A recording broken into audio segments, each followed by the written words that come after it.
So these are some of the very popular statistical plots, and let's have a look at how to do them. So for example,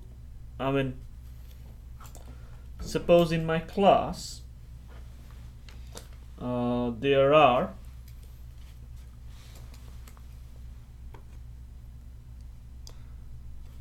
17 students who are from departments for social sciences.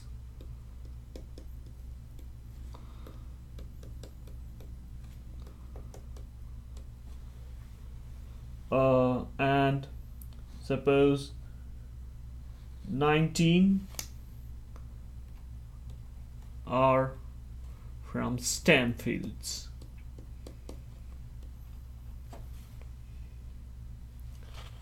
Eight are from business school.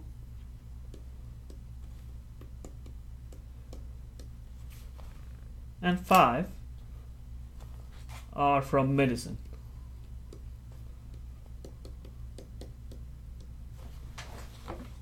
And I want a bar chart with this, or a bar plot. So first of all, it's easy. Like, first of all, define the counts. Like, put all these counts in a vector. So 17, 19, 8, and 5. Okay.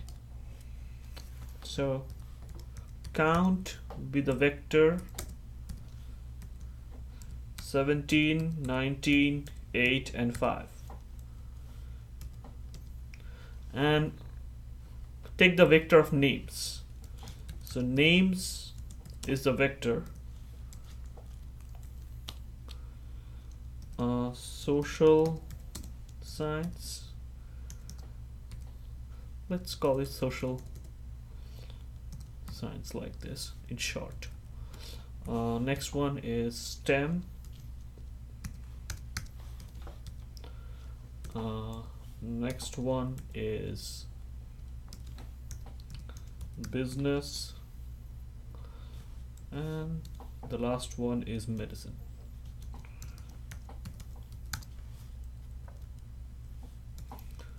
And now for bar plot, you just do bar plot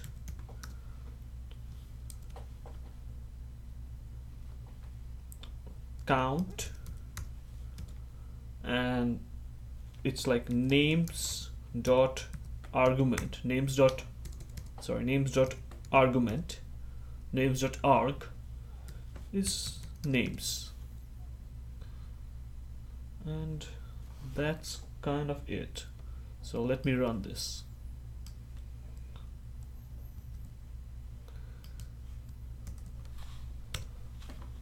That's it. That's your average bar plot. Obviously, you know that you can change the colors of these bars and everything, and you can go with more and more complicated kind of bar plots. But let me show you a link which will help you in these things. So it's just basic Google search. So go to Google and search R bar plot. That's kind of it. Like, whenever I have any problem with bar plots, I go to this link. It's kind of the first link in Google, and it gives all kind of things that I need. The most complicated things you will probably need is this. So these are, they call it grouped bar plot, and you don't need anything more complicated than that. Obviously, this is the kind of bar plot I did, and you can do it horizontal, but that doesn't add much. And it's stacked bar plot, but these are less used. Most of the times this kind of things are used. For example, imagine the blue means Democrats and red means Republicans, and these are like state number 1, state number 2, state number 3, state number 4, it goes on. So yeah, I will not speak more on this. Let me just copy and paste the link for this.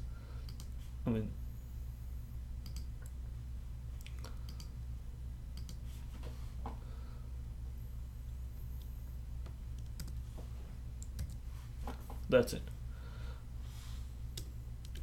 Next comes pie chart. So pie chart is whenever you can do a bar plot, you can do a pie chart. And the pie chart here is done by just pi,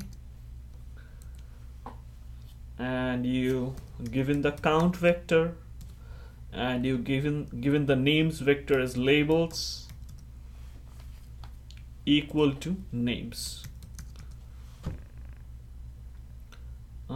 And that's it.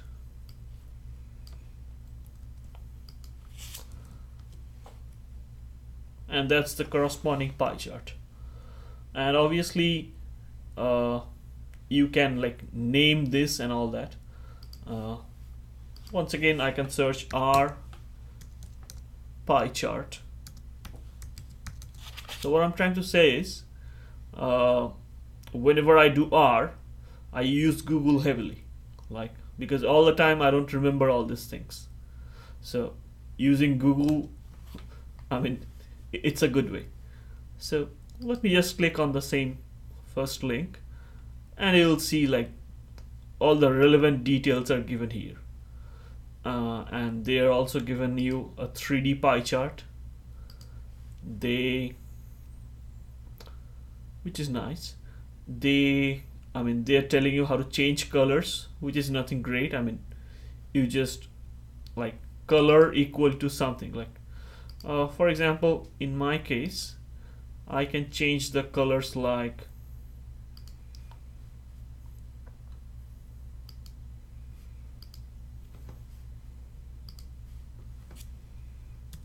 color equal to, I can change the colors as color equal to, I need to create a vector of colors, and the first is like say green, next one is red,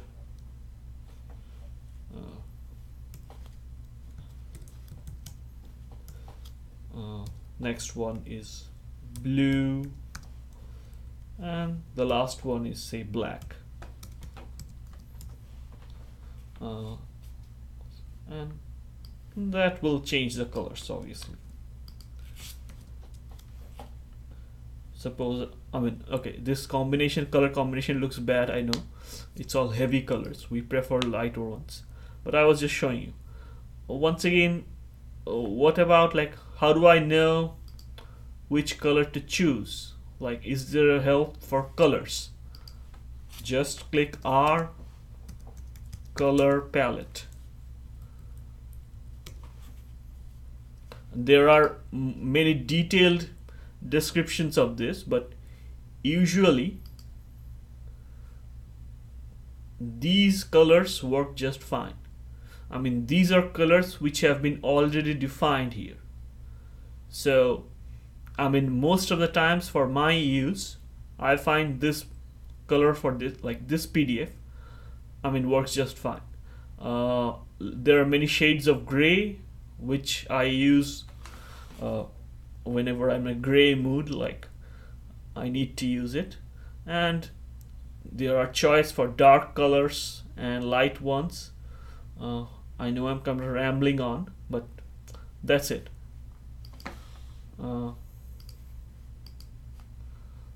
So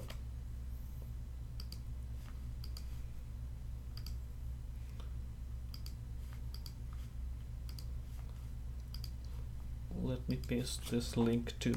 Sorry.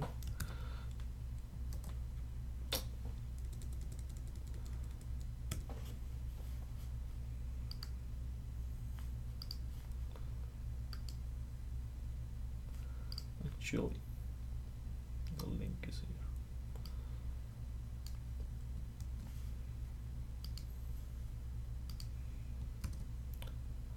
Okay, so I pasted the link. You can look for this if you want, if you are, I mean, if you like that kind of thing. But that's it. Bar chart and pie chart. I guess we have nothing more to say on that. The last one is histogram, which is very, very, very important. So histogram has many parameters, and once again you just search Google R histogram or rhist, and once again the stat.ethz.ch, this is the mainly the website that supports this kind of art documentation like pages. So these pages were made by the writers of R, and for some reason I don't know, these guys support it. And I'm doing this for a long time. I don't even remember all the parameters you can do, but at the basic level, it's very easy. So for example, let's remember the height weight data set. Data equals read.csv height weight.csv. That's it. And I will take the height, so I will do histogram of data comma 1. Height is in the first column, so I'm choosing the first column, and that will do the job. So this is the histogram we want, and obviously if we want nice X label, then as usual we can do X label equal to height. Usually when you are doing histogram, these kinds of things are very important. If you just write histogram of data comma 1, any examiner or anybody who is hiring you, even your students, all will be like not pleased with you. So at least write height, and in the main try to give a more detailed explanation. For example, remember here we gave this. I mean, this is not even a good description, but at least it gives you some point of reference. This, and cut out the weights and say only heights. That means you're not taking the weights here, and that's the minimum we can do.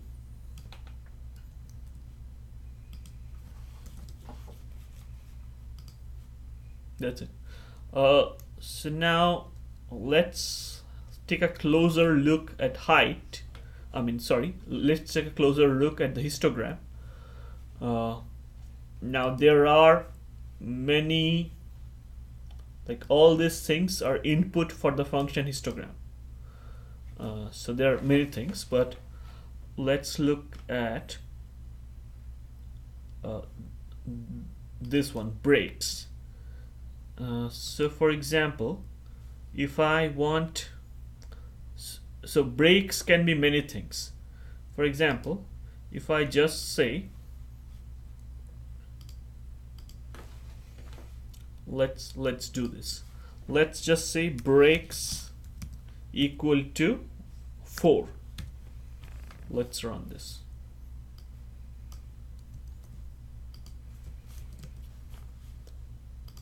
Then okay, it always doesn't obey your command, but you do see there is some change.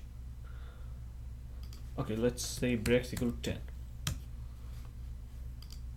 10. just because you told him to make number of breaks 4, it will not do so. If it has like slightly his own mind. So like number of bars are 1, 2, 3, 4, 5, 6, 7, 8, 9, 10, 11. So 11 bars. That means the total area has been like I mean, suppose there is a line and you put one marker in the middle of it. That means the one break is dividing into 2 parts. If you do 2 markers, the 2 markers are dividing the whole thing into 3 parts. So I'm putting in 10 markers here, each one of them, like this guy, this guy, this guy. Not the end ones, the middle ones. There are 10 middle ones. So that's kind of the breaks. But I mean, if you do too much or too little, it will not obey you. It also depends on how many data points you have. For example, we know that we have 200 data points, like data comma 1 is 200 strong, the length is 200. So for that it will make comfortable calculations. But suppose, yeah, I mean, it does a lot of stuff on its own. For example, let's make this. So let it calculate number of breaks as it wishes. Let it do its own thing. In that case, the number of bobbins is 1, 2, 3, 4, 5, 6, 7, 8, 9, 10, 11. Oh, actually, it matches what I did. But now suppose, let me not take all the data points. So data comma 1 is of length 200, but let me just take first 20. Then it will draw this histogram, and you see 1, 2, 3, 4, 5, 6, 7. So it has reduced the number of intervals, and that kind of makes sense if you remember your basic stats class. When number of data is small, it makes sense to reduce the number of bins. For example, if I make number of breaks to be large numbers, for example,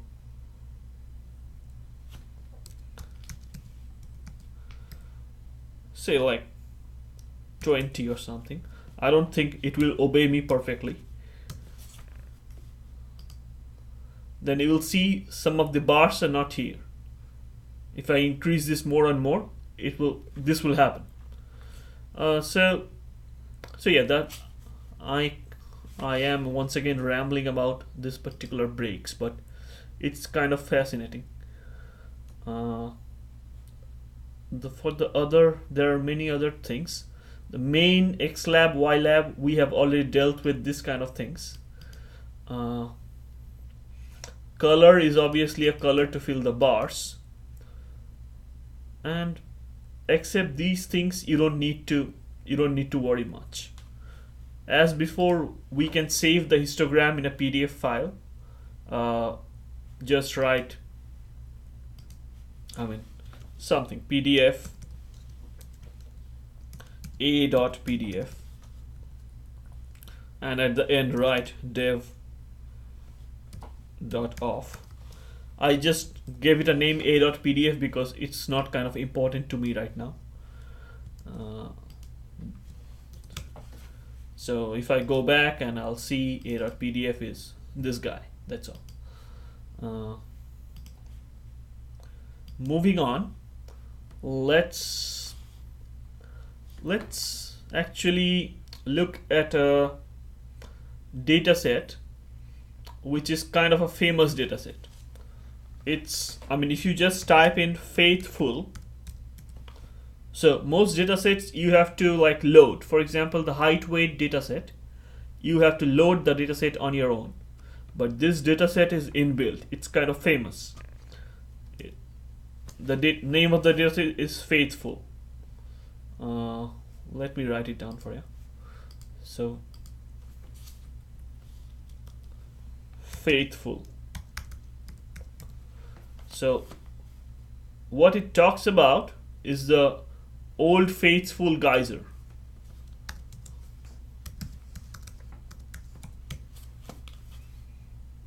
So in Yellowstone National Park, we all know there's the Old Faithful geyser, right? And I mean, there are many versions, I guess.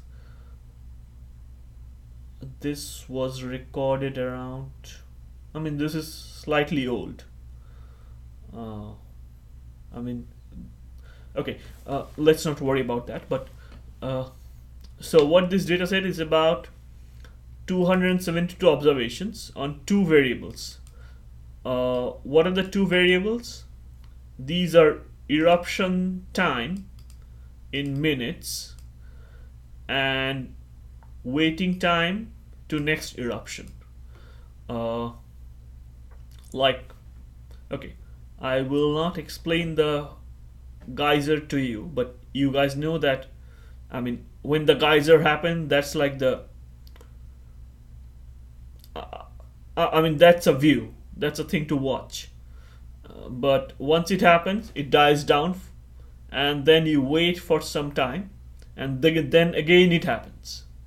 So suppose somebody is counting the number of minutes for which the event is happening, and then it dies down, and then the same scientist is measuring how much time you wait.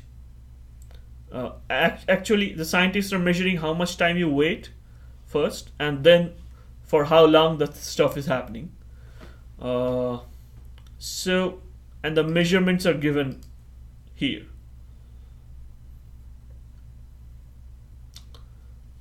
Actually,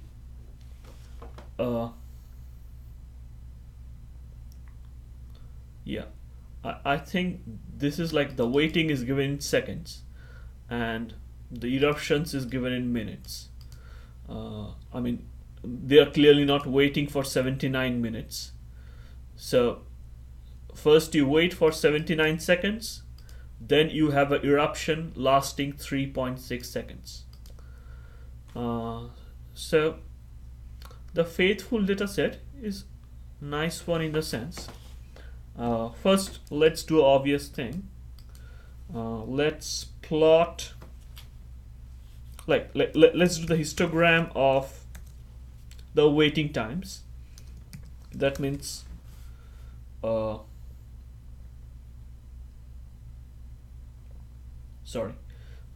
waiting time in second column and eruptions in first column. So this is the histogram for waiting times. And okay, now we see that it has two modes, like it goes up, comes down, and then again it goes up, comes down. So remember this. And for eruptions,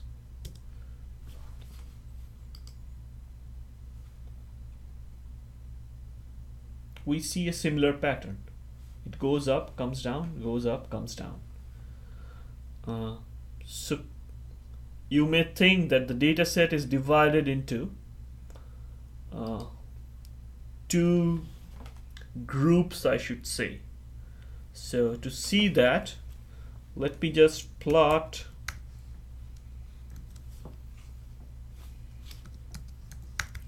faithful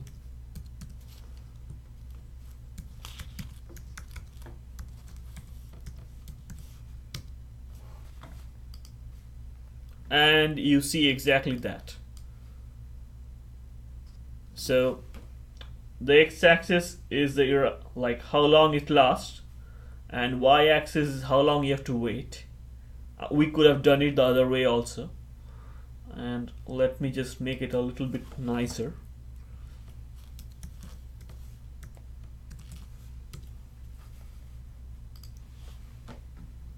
So you clearly see there are two groups. If like it's like steam building up in the inside the earth. So if it builds up for a small amount of time, then it erupts for a small amount of time.